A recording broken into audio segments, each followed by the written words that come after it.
by Phil from the website. This is Outlook News podcast. My name is Craig, transmitting from the beautiful swampy Mango, South Florida.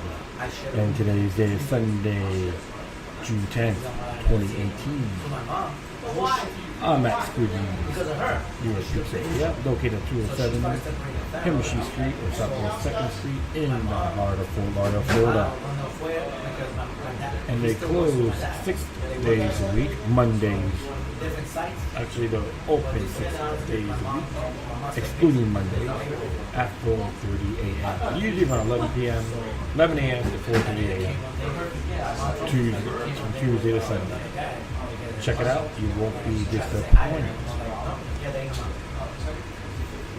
A free people ought not only be armed and disciplined, but they should have sufficient arms and ammunition to maintain a status of defense from any who might attempt to abuse them, which would include their own government. George Washington. The reason why I want to address this quote on my show, because it's one of the men that have foresight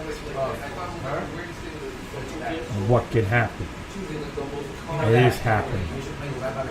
What all these bogus red flag laws, which I wipe my rear end with, including the state of Florida, illegal due process, and of course they want to do more on banning possible registration on your right to bear arms, which is a natural right, not a privilege, period.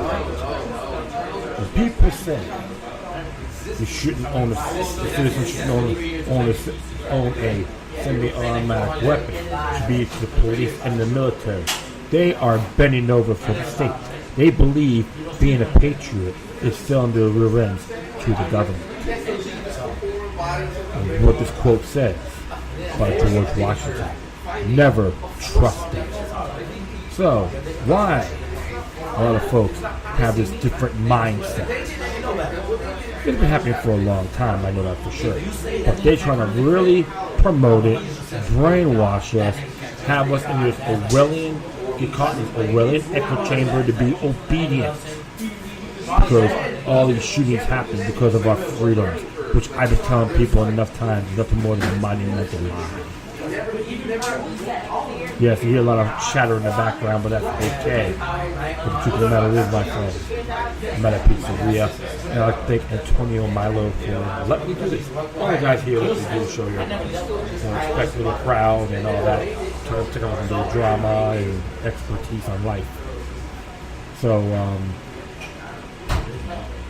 this is why, when I talk about March for Our Lives, Thomas Calavera Stewart said the best: March for Our Lives. Like, once again, it's started by the CA Corporation, based out of Plantation, Florida.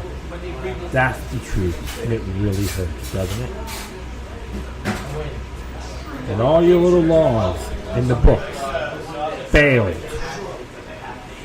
And across the board, have us live in fear, as it did since 9/11.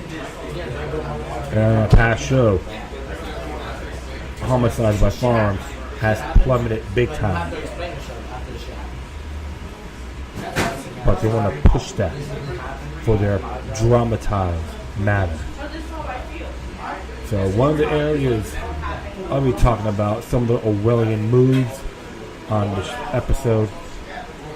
And unfortunately, I couldn't really get some of the videos on here. But this is on freedomoutpost.com, and they do like a lot of multiple sources. You know, they get from different sites. Something like Blacklisted News would do. Doug Owen, good guy, supporter of blacklistednews.com. I really admire his work. I always give him the thumbs up. Hopefully you're doing okay there, my brother. You and your beautiful clan.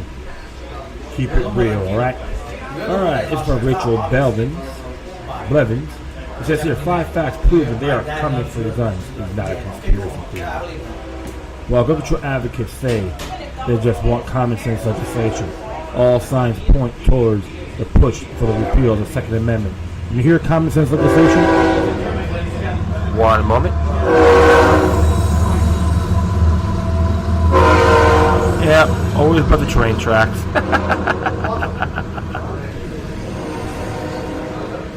When they talk about common sense legislation, you counter it by giving them your penile microphone.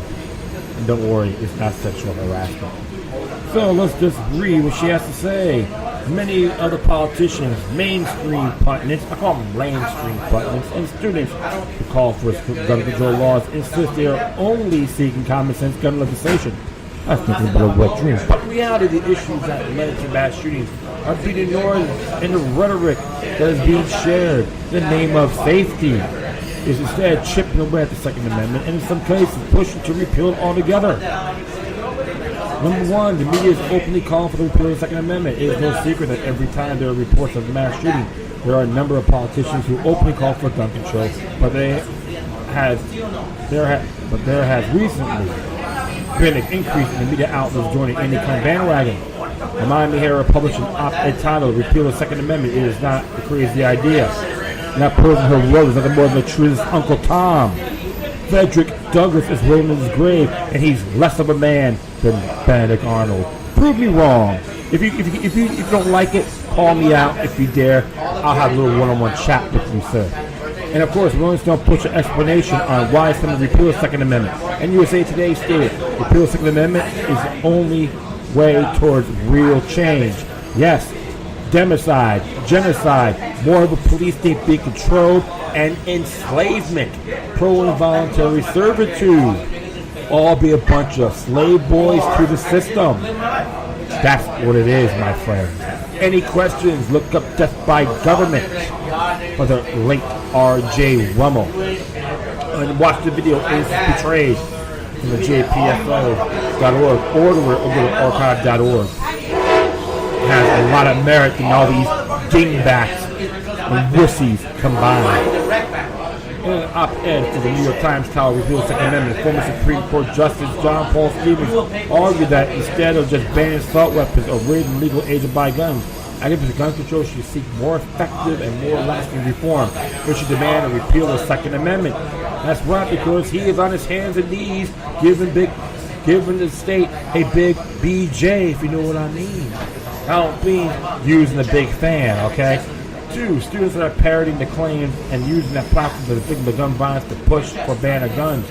Park shooting survivor David Hogg has become the face of the student activist movement against guns, and their demands are troubling. The students are openly supporting a ban on guns that have been deemed assault rifles, a ban on high-capacity magazines, a federal blackout truck on every gun sale, increasing taxes on gun sales, and a raised minimum age to own a gun to 21.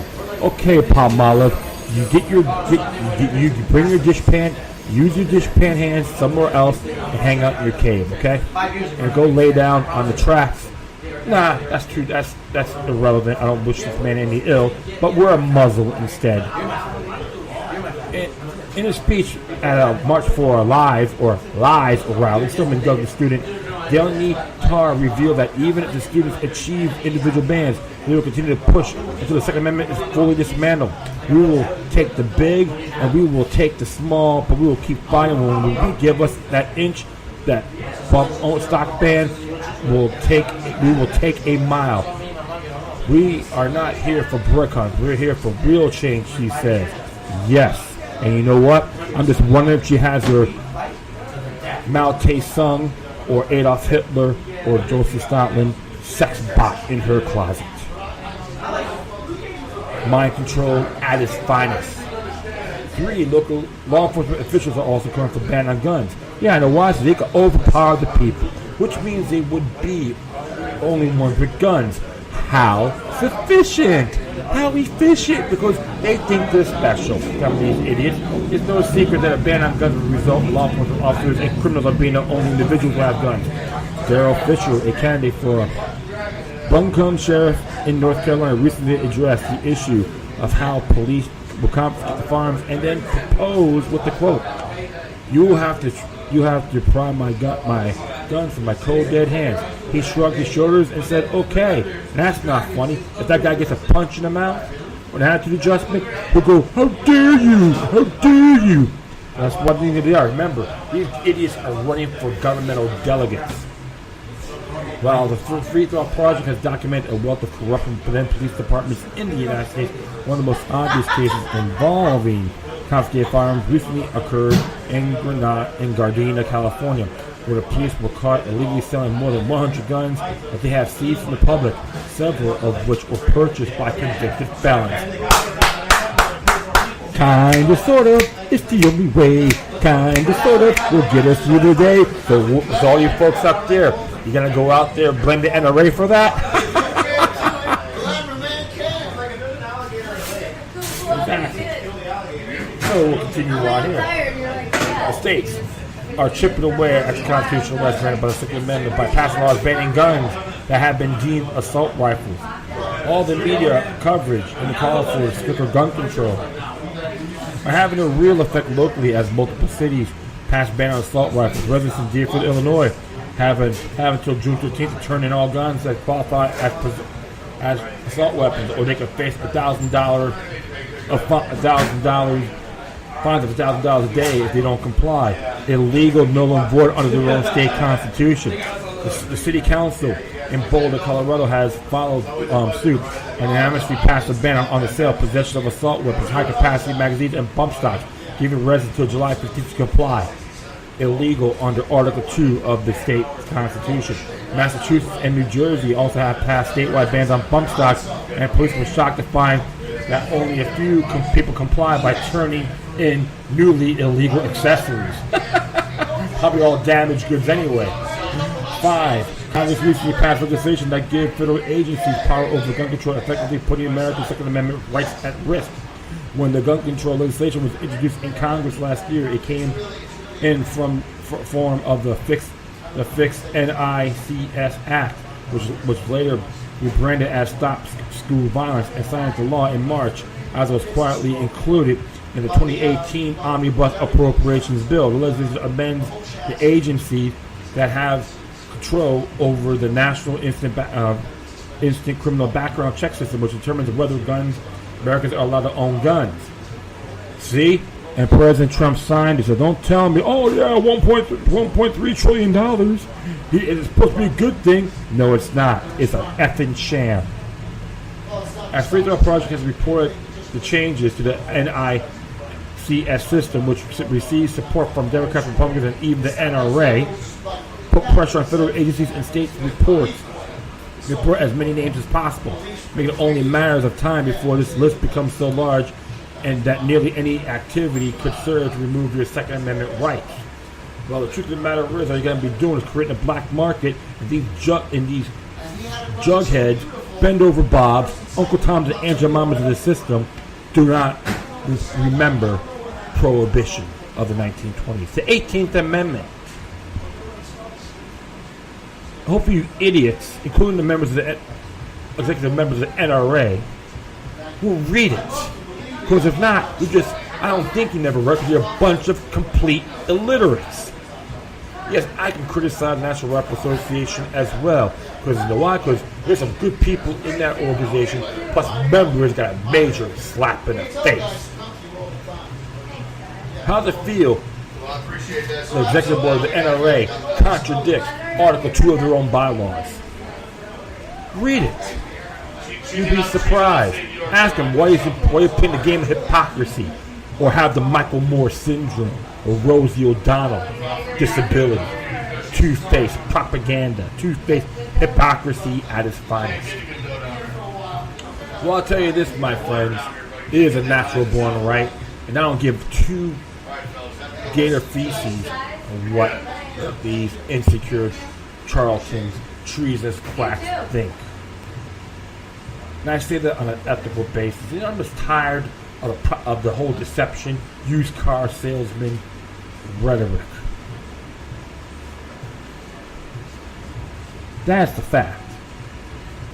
Why? Because I take the initiative on doing my homework a long time. That's why I have plenty of ammunition to back up my views. People, when I address some of these folks, they all wig out. Like zombies. Because they know the truth hurts. You know I got them. The game, it's like a checkmate move. You crash through walls, it crumbles right up. You know the other side of the wall. You smash into it, crumbles right on, and boom, they're into the rubble. I say it symbolically. Because if you take away support that repeal, then you hate the Bill of Rights. Period. Anything, just an example, anyone that's a compromise of Bill of Rights culture is nothing more than a traitor, a treasonous quack, a statist Uncle Tom and Aunt Jemima. That's all ethical. Don't use the race card on me because you will fail. Just a tiny bit of blue cheese. Don't give me a full one. A little bit. Alright? That's how I look at the world. Can't do it. I look at these clowns Your sauce is great, though. who are, a lot of them are lawyers and all that good stuff. Using children like Pol Pot did with Khmer Rouge. Yeah, I'm going to keep banging that away because children of Khmer Rouge, Pol Pot used the children to slaughter 3.5 million people in the killing fields. And many of them were tortured as well. Brutally tortured. The adults. This is how I see it. And some of these folks, man, are like, oh, well, the old white thing with nuclear. I'm like, don't give me that race card crap either. I'm tired of it. It's meek and unmeritable. And that is a fact, my friends. Deep down inside, you know I'm right. Prove to me that the police are obligated to protect you as an individual. You can't. I can say that, but prove it. No ends, ifs, or buts. You're gonna leave all your eggs in the hands of the government? Tell that to the people that were their heirs of the Holocaust in Rwanda. That was a 100-day Holocaust or genocide, democide. 800,000 to 1 million people died in 100 days. And you know what they supported? Victim disarmament. That's what you want to do? You want to follow that? If you, all you little smarty kids out there, look up the genocide of Rwanda or nationalist China's slaughter, the Holocaust in nationalist China, communist China. How about Armenian genocide or Wounded Knee? Look that up. And even they lynched black people. They didn't own, and they hadn't even during that time because they had laws in the books. They weren't allowed to own firearms in a state level. Good video to check out. No Guns for Negroes from the JPFO.org. Do some homework before talking out of your rear end, listening to these bobbleheads. For being a her conformist is very contemptuous. And I know I'm ranting, but this is one of my hot buttons.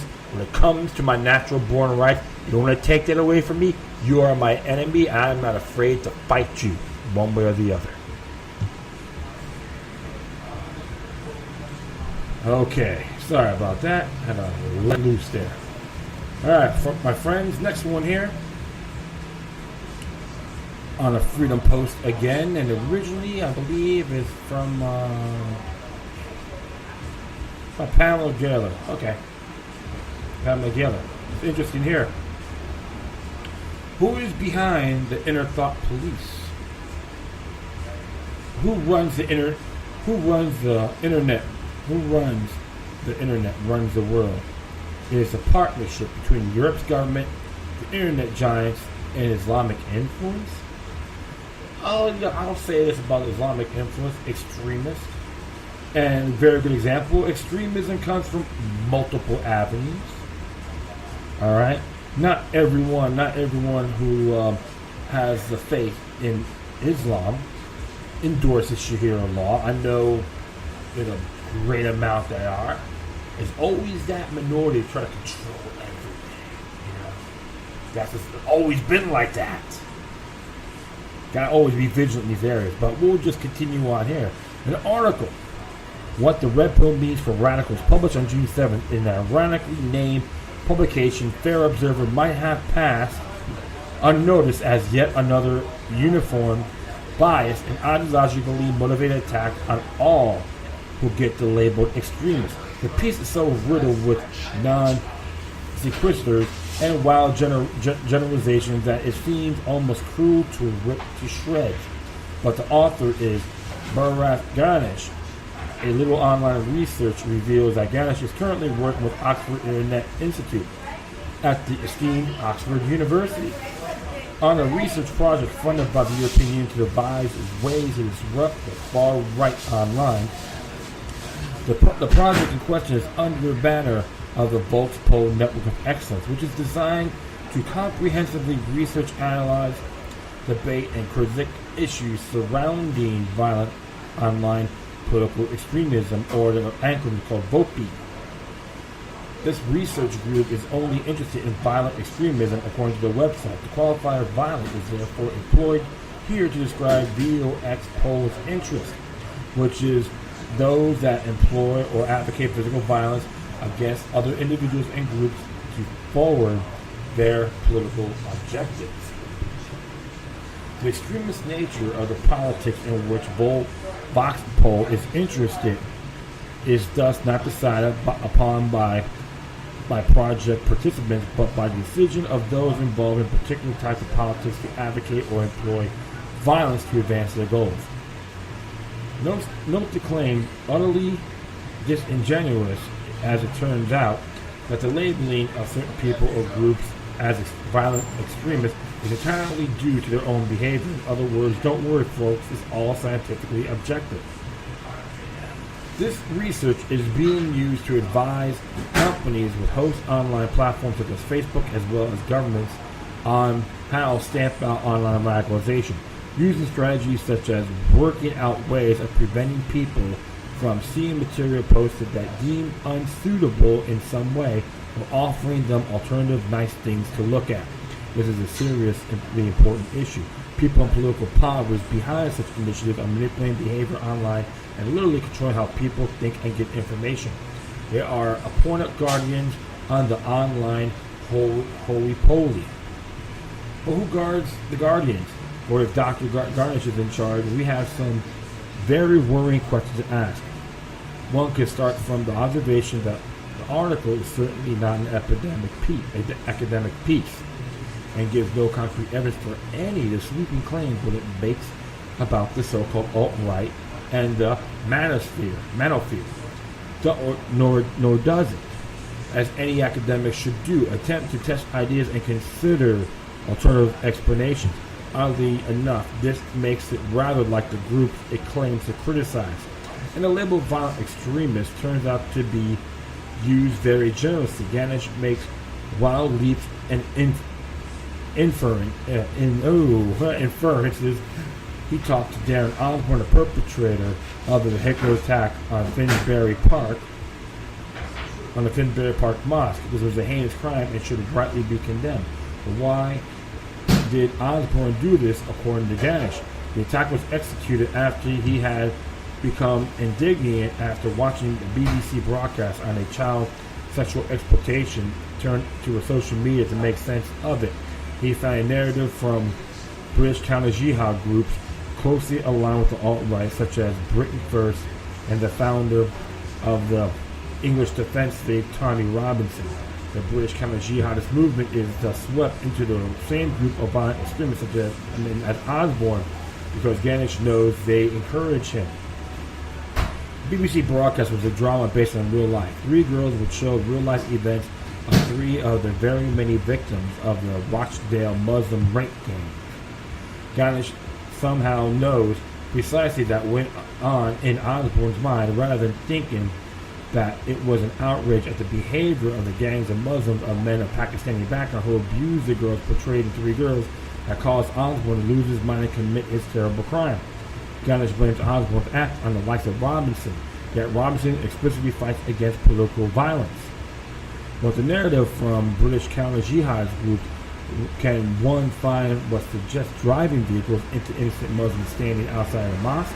I'm sure if there is any Ganesh would, as a researcher at an elite institution, be able to find it, but there is none is offered. Only surmise and Ganesh's mind-reading technique. I suppose if you're paid to fight on extremism, you better find it, or you're out of a job and is short of academic publication. We have also the ridiculous idea that Tommy Robinson is alt-right. He in fact describes himself as a centrist. He says he agrees with Labor on some things and Tories on the other things. And he left the EDL precisely because he didn't like the infiltration by the far right. He shows no hint of racism or of white supremacism. The writers of the shoddy article is working at one of the most elite universities in the world on research funded by the European Union and giving advice based on this sloppy thinking to those who are in charge of manipulating and policing communications and information we have online. When we say Club of Rome 101, absolutely. The European Union is part of that Club of Rome platform. We have to ask, it is simply a coincidence that Tommy Robinson is now in prison and that a researcher who presents such a misleading account of Robinson is currently actively engaged in consultation with Oxford University and the European Union in advising how to disrupt Robinson's activities, reinforcing the lies and misrepresentations about him to those in power. There's more. Barada Ganesh profiles tell us during his PhD, Barada was also a senior researcher at Tel Mama, a national project dedicated to mapping and monitoring anti-Islam hate in the United Kingdom. He has given evidence in the Houses of Parliament of governance, extremism, gender, and hate crime, and authored a number of reports in this area. It is simply a coincidence that this researcher, prior to coming to Oxford, worked for Tel Mama, the factory for the production of bogus claims about Islamophobia. Who runs the internet? Runs the world? Is this a partnership between Europe's government and direct giant Islamic influence? One thing I can say, like I said, based on this, Mr. Ganesh is funded by the British, so he's a great jack-o'-lantern as far as I'm concerned. And remember, like I said before, not everyone who are Muslims support Sharia law. Okay, you have to do your homework. It's not that hard, my friends. And I may not have to agree with some of their beliefs, but the truth of the matter is, you gotta look at common interest. That's the one thing about it. Because here's the thing for sure, they want this dual order to fully prevail. It's just an example. So beware of divide and conquer issues. You have to really see what's happening. Because the fact is this, if they can do it to this person, Mr. Robinson, or they call him, and I can name is Sam Lennon or something like that. But regardless, it can happen to anybody. Regardless where you're from, who you look like, and what's your faith, etc. That's why a lot of folks out there may not agree with Mr. Robinson on everything. But when it comes to right to free speech and doing his reporting, freedom of the press, and he gets arrested, oh yeah, but he preached the peace. Done more than governmental butt lugs. Maybe make those defense mechanisms. And I know about his rough. I learned about some of his rough edges too. He was part of he was a Zionist and so forth. And he may have probably made some mistakes, but we don't know how accurate that is. Just to be frank, I don't focus on face value. I try to look at everything more thoroughly the best I can. And some people may not like it when I talk about Tommy Robinson at times. That's too bad. But like I said, if the people of Britain are rallying on his behalf, it's good. You gotta be vigilant. Don't make him a celebrity. Stand for the cause, the principle on your natural born rights in the UK. And even the people who are Islamic by faith, who are not extremists, especially the ones that are not extremists, or condemn Sharia law, should rather, and some of them are. I saw a video, one gentleman from India talked about he was a Muslim by faith as well. He's a cynic. Hopefully I pronounced that like a priest. Hopefully I pronounced it right. I could do this, but he did support the principle, and that's the name of the game, my friends. And so keep plugging away, because if you don't if you condemn them, if you condemn them regardless, it will backfire on you when least expected. What's going to be said? Oh, how come no one's helping me? You didn't help that individual or the cause or the principle he stood for. Always remain vigilant. I'm going to do one more here. One more here, my friends.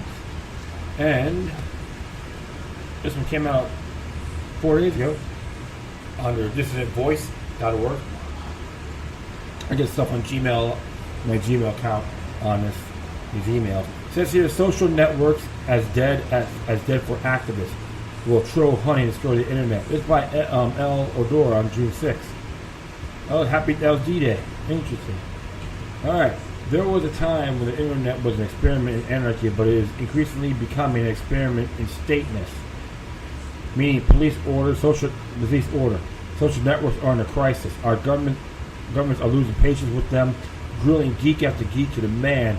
They may be more loyal to the nation state and to take more active roles suppressing apparently foreign points of view. The unplugging of the entire internet by NATO countries to stop vaguely defined Russian trolls, a nationalistic smear for rebellious social media users not living in Russia but our own countries, cannot be ruled out. As laughable as it possibly may seem to internet users, Western leaders are dead serious about the issue.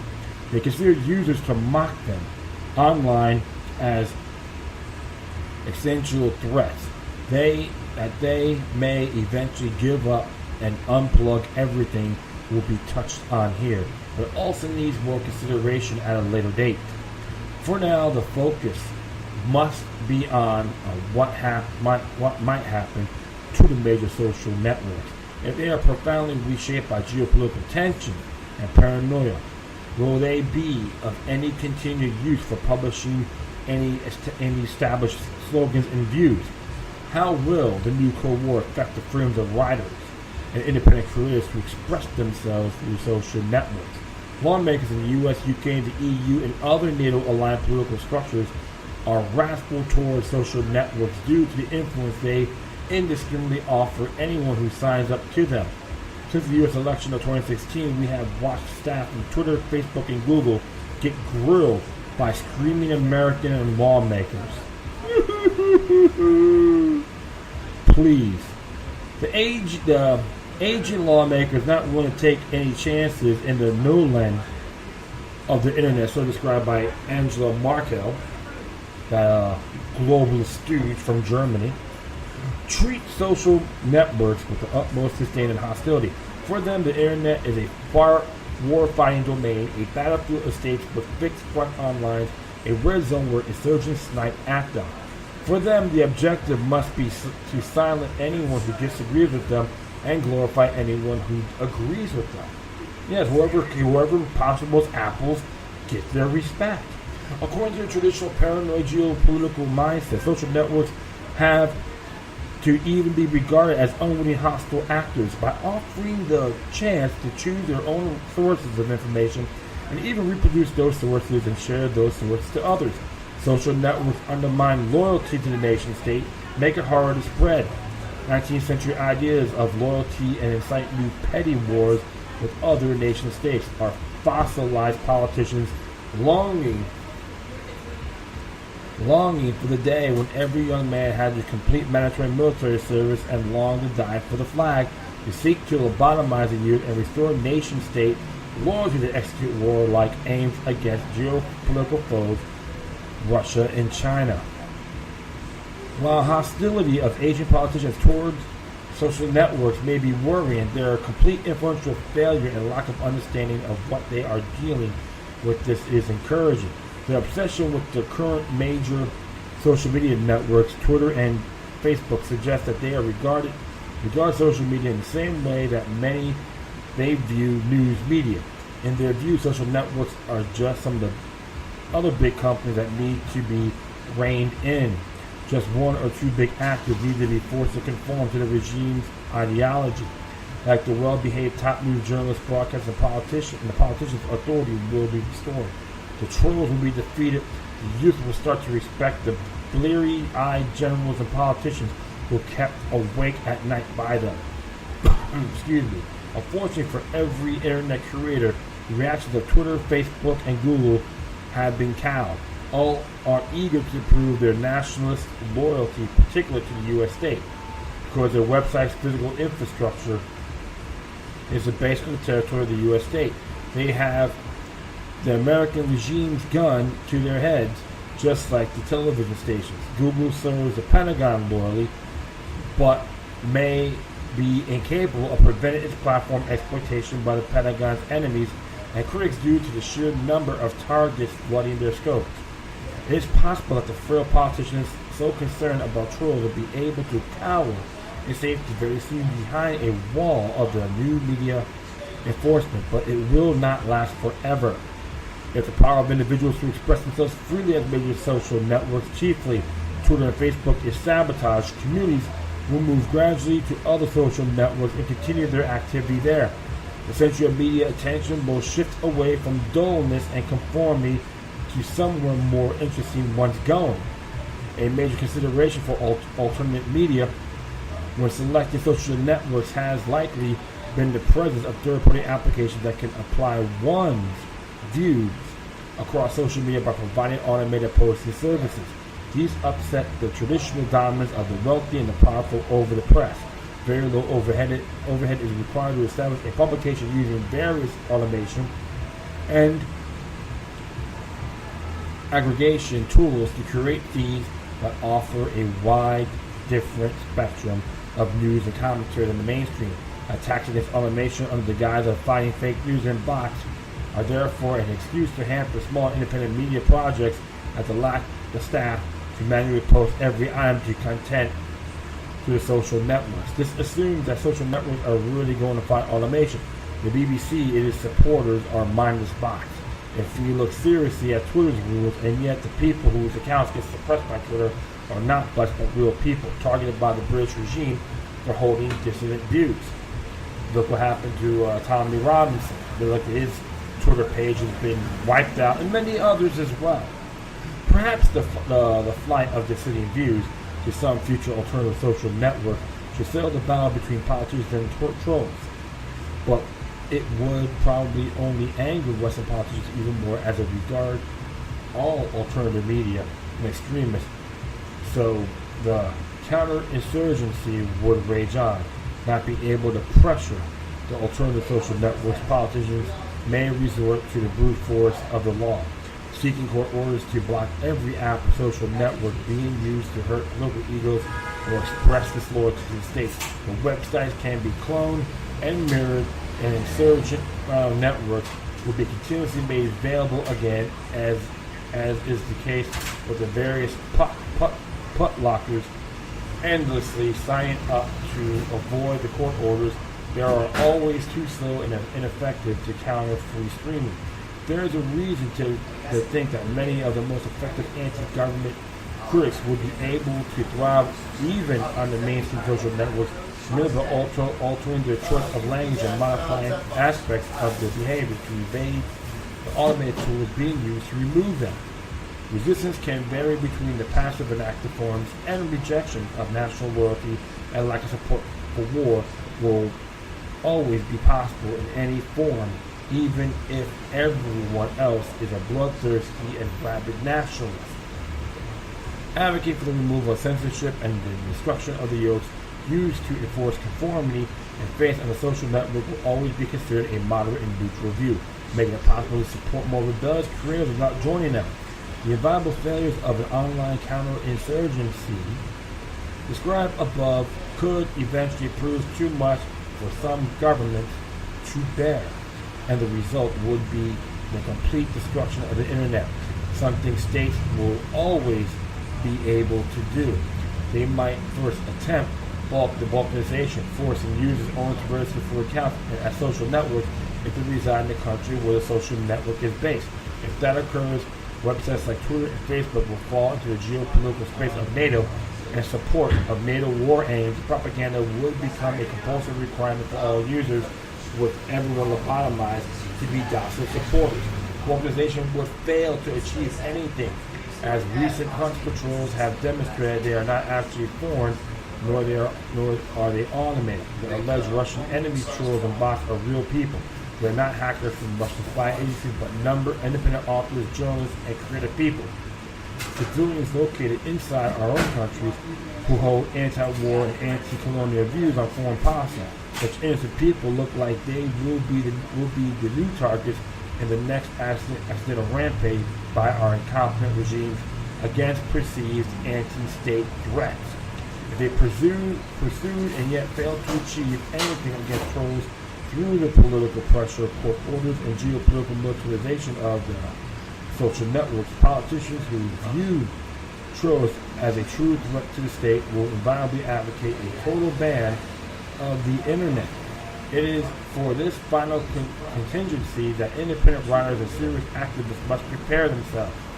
It is enough to have a collection of friends and followers on top social media and top social networks. Even a robust email list may not be enough to sustain one's writing. Real contacts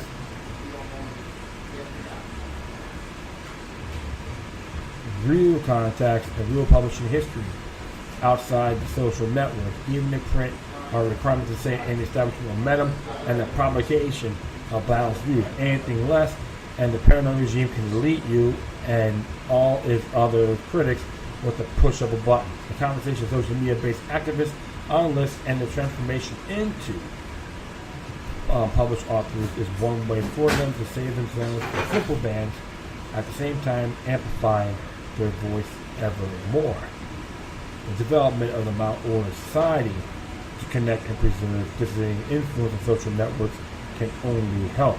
It may be that teaming up to use a variety of applications, technologies, and email clients based on different geopolitical roles of influence, the U.S., EU, Russia, and China, maybe the only route towards independent political writing and advocacy under the suffocating conditions of the new Cold War. Such a strategy pursued early on before it is even necessary would allow dissident gathering on social networks to survive purges, hostility, court orders, balkanization, and even the plug being pulled completely by these paranoid regimes we have tolerated. Much of what is forecast here is dark, and perhaps too dark. Perhaps the internet isn't really doomed to die at the hands of paranoid and vain politicians trying to defoliate it to fight the crisis. Perhaps police order is unachievable across the internet. It could be that many of the stages of the counterinsurgency will require so much legal reform and such a high budget that most of the politicians concerned will die of an old age and be replaced by the more tech savvy and relaxed generation before their aims are even close to achieve. So it's interesting there. Nevertheless, it is prudent to seek out and imagine counter strategy to survive more even-handed actions by politicians against critics.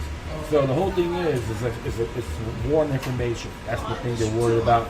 A lot more folks. There's a lot of areas too, more decentralized social media sites and so forth. But things are happening. So I'm like very, which I'm not surprised on. So it's going to be a big info war, and people got to pursue, be vigilant and consistent, and don't give up. Remember, they've got cockroaches. They can't kill us all. But one of these areas they're all going to focus on is they're going to try to find scapegoats, going to say that these people are terrorists. anyone with a critical thinker towards them are considered dangerous. I will just say, just keep plugging away and be ready. They shut you down, you have to find other alternatives to put the word out. But keep going until it's done. And that is it. I thank everyone for listening, but feel free to download and share throughout the social media networks. If you have any questions, comments, if there's something interesting you want to check out, whatever you do, please address your correspondence. The according to me on Facebook, Twitter, Google Plus, Spreaker, iHeartRadio, Tumblr, YouTube, Freedoms Network. If you need help, donate money to them, please. Minds.com, Patreon.club, Patreon.com/local 3 with 3 eyes. You can be a donor, patron. That would be great. Keep me a gab. Yours.org, oneway.org, or just ONE way.org, or hit me at Buddy List at buddylist.co. In addition, you can email me at lookalike3@gmail.com, or if you picked it one, including those with the ProTime email account, you hit me at lookalike3, numbers 03 at protonmail.com. Ooh, okay, my friends. Once again, thank you for your time, but always remember that demoniac resistance helps for the soul and can liberty humanity. Until next time, take care of yourselves. Keep on spreading love, and may your guardian spirits be with you.